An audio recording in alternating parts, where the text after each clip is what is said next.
Hello guys, welcome to a new series I'm doing on this channel where I actually review books. So today's book is The Fire Within, a New York Times bestseller by Chris DeLacy, which was released in 2001. It is also the first book in the Last Dragon Chronicles. Before I start this, I just want to say that this does contain spoilers, and I'm pretty much actually going to be explaining the story. So if you need to do a book report or whatever for your school, then this might be a good video to watch. If you don't feel like reading the book, that is. And this is more of a discussion, not really a review. So yeah, if you guys have any thoughts about this book, leave them in the comments and we can all talk about them if that's what you guys like to do. So I guess I'll start this off with how I personally got introduced to this book. So back in elementary school, I loved to read, and I would often go to the bookstore looking for new books. And I guess one day I came across this book, and I think the cover art just really jumped at me, and I just had to have it and try it out. Pretty much back in those days, anything with a dragon on it, I immediately grabbed. And I think that's why this book was such a huge hit, because it was released in 2001 during the dragon craze, as I like to say. And I think that really helped with its sales, and it's one of the reasons why it was so popular.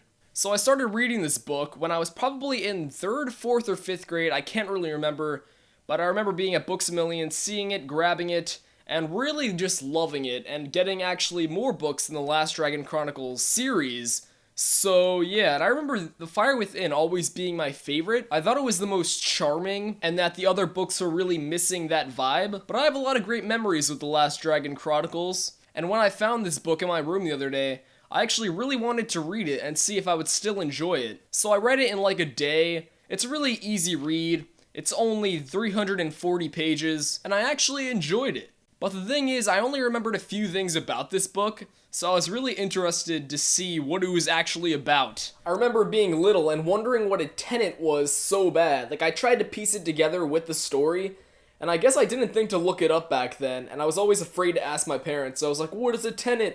I don't know, it's kind of funny. So I guess I'll start this by reading the back of the book. Now, the pictures that you're seeing right now, that is actually my personal copy of the book, so yeah. Anyway, a magical adventure about the power of dragons. When David moves in with Elizabeth Pennycettle and her 11-year-old daughter Lucy, he discovers a collection of clay dragons that come to life. David's own special dragon inspires him to write a story which reveals the secret behind a mystery. In order to solve the mystery and save his dragon, David must master the magic of the fire within, not only with his hands, but also with his heart.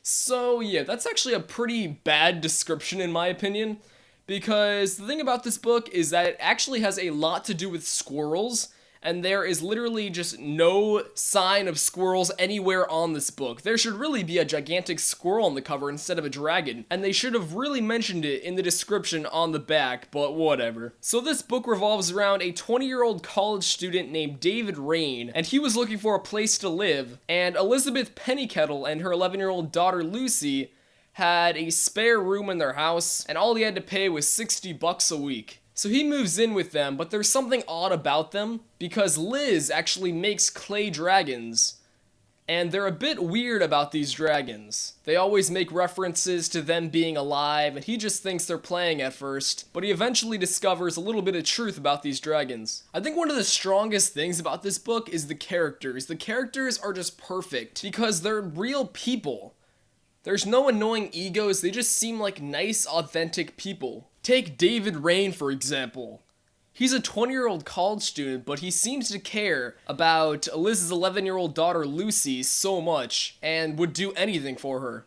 Now, Liz's daughter Lucy, she is just a funny character because she is just so curious and just so full of life. She has so much energy, and I think Liz finds that to be kind of annoying, and she definitely does get on everybody's nerves every once in a while, just because she has that energy to her that some kids have that's just so lovable. She's such a great character, and one of the most important characters in this book. And Liz, she makes dragons, and she's just sort of like your typical mom. She always tells Lucy to stop doing certain things because they're annoying.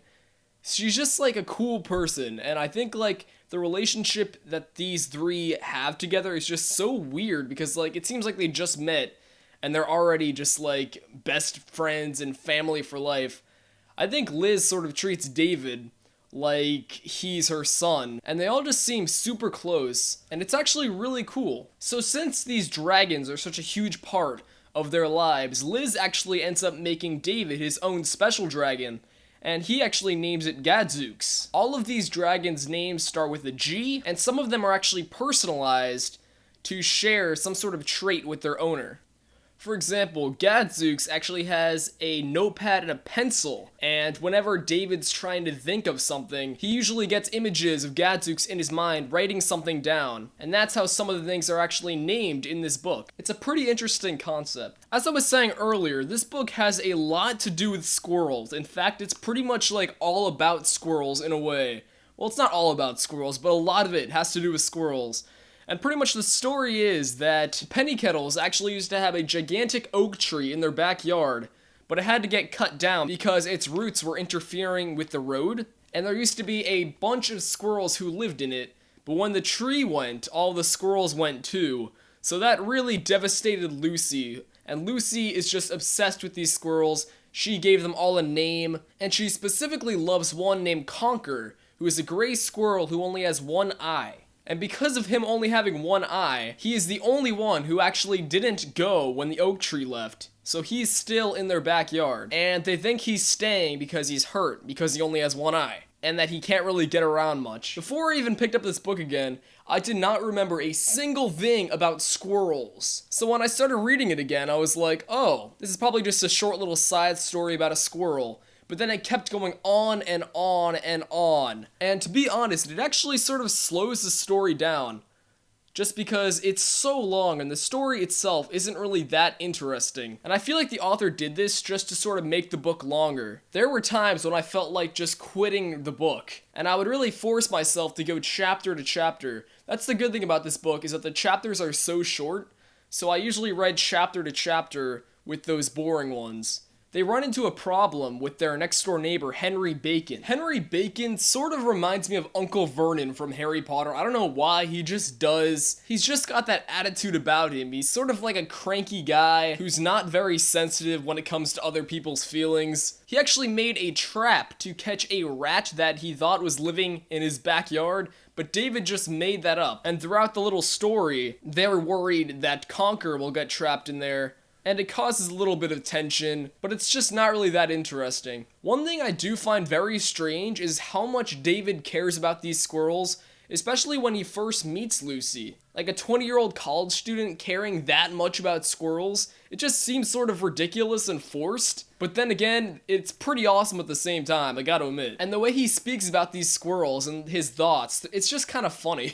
So yeah, there's a little feud going on between them. Eventually Henry finds out that there is no rat in his backyard because David actually tells him, but he still doesn't seem to be too sympathetic when it comes to Conker, and still wants to get rid of him. But one day they notice that there's a crow in the backyard, and they start to think that that's how Conker lost his eye. Now, when David saw this crow, he imagined Gadzooks writing down something in his mind, and Gadzooks actually wrote down the name Caractacus, so that was the name of the crow. This Conker side story actually does get better though. At the end, things start getting pretty intense, and Conker is actually found in the mouth of Bonington, which is actually the Penny Kettles' cat. So they're worried that he's dead. It looks like he's in critical condition, and it looks like he's about to die. I guess you could say it was Conker's bad fur day.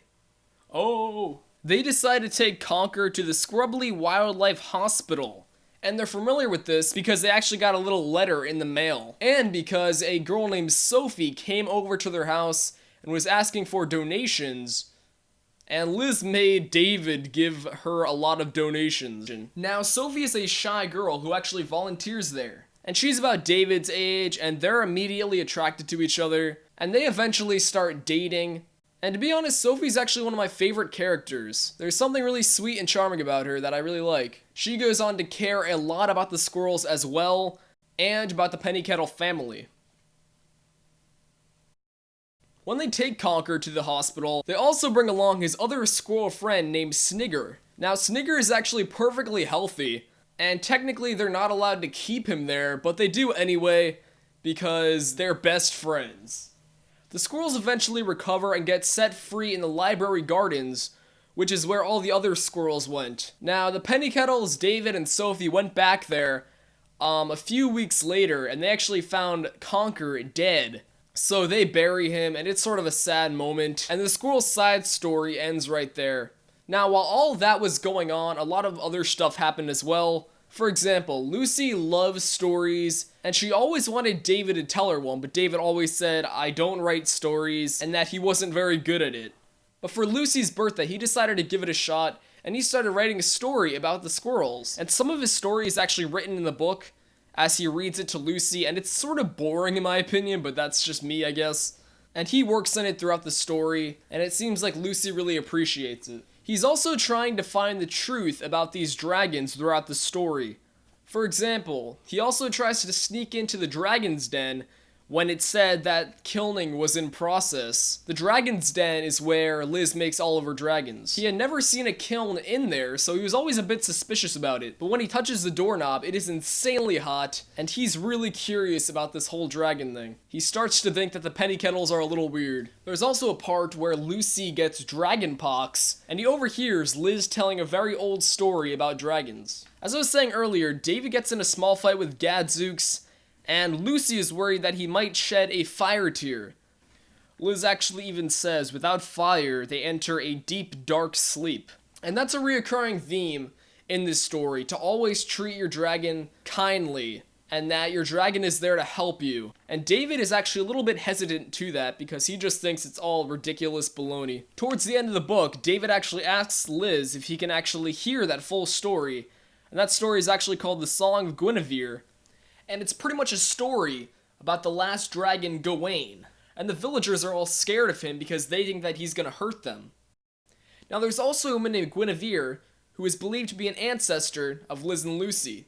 Gawain really loves Guinevere. Now an old witch-like lady actually comes into the story, and she actually cuts Guinevere's hair, and tells her that somewhere Gawain is dying, and that she needs to be there and catch his fire tear, or else dragonkind is lost forever. And David can actually imagine Guinevere catching the fire tear. And then Liz just stops the story and she's nowhere to be seen. He's awoken by another clay dragon named Gruffin, and Gruffin actually wants him to go to the den. While in the dragon's den, he finds instructions, and Guilana actually comes into the room and tells David that he must join the dragon in water.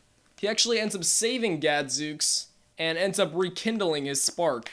David then realizes that the clay dragon Guinevere can actually breathe fire, and that explains why there's no kiln. So David begins to think that Liz and Lucy are Guinevere's descendants, and David then wants to write his next story about dragons and his experiences. The book ends with David reading his complete squirrel story to everyone, but Lucy has some complaints. It's a nice ending that really what this series could possibly be about. Not much was explained in the first book. During the beginning, it was just so slow for me, and usually when I'm reading a book, I just can't put it down. This was definitely not one of those books. I found myself putting it down all the time and telling myself, oh, I'll read the next chapter in like 10 minutes. I just kept putting it off, but there was a point where the book really started to pick up and I couldn't put it down. But even in those points, the story wasn't that strong. I think the coolest thing about this book is the characters, the sceneries, that sense of togetherness. I actually find this book kind of inspiring because it makes me want to care about things that I wouldn't normally care about, the little things in life. And I think you can learn a lot from these characters and their experiences. It's a very simple story, and pretty much all of it takes place in the Pennykettles' home, their backyard, the hospital, and the library gardens. I also think that nostalgia has a lot to do with me liking this book, but then again, I still learned a lot of new things when reading this book again. And while it might focus too much on squirrels and drag on a bit too long, it's definitely a book that I'll probably reread throughout my life. One thing that they don't talk about much in this book is David's life at school, which I really wish would have been thrown in there in between the squirrel bits, because I think that would have added an extra dynamic to the book. But then again, I could see that the author is trying to keep it a simple environment and a charming, heartwarming family tale. At the end of these, I'm actually going to be rating the book, so 5 out of 5 stars is an incredible classic, 1 out of 5 is a horrible piece of trash. So I'm actually going to give this book a 3.5 out of 5 stars, or 3.5 out of 5. It has this undeniable charm to it that I just can't explain. And one of the very interesting things about it is that it never really gives away too much information, which is obviously perfect for a start of any series. So yeah, 3.5 out of 5 stars seems good to me, just because the story isn't really that great, but then again, the characters are just so classic and the sceneries, the way it makes me feel, I can't explain it. So that wraps up this book. If you guys want me to review more books in this series, just leave a comment, and I will make sure to do so. So I'll see you guys next time, bye.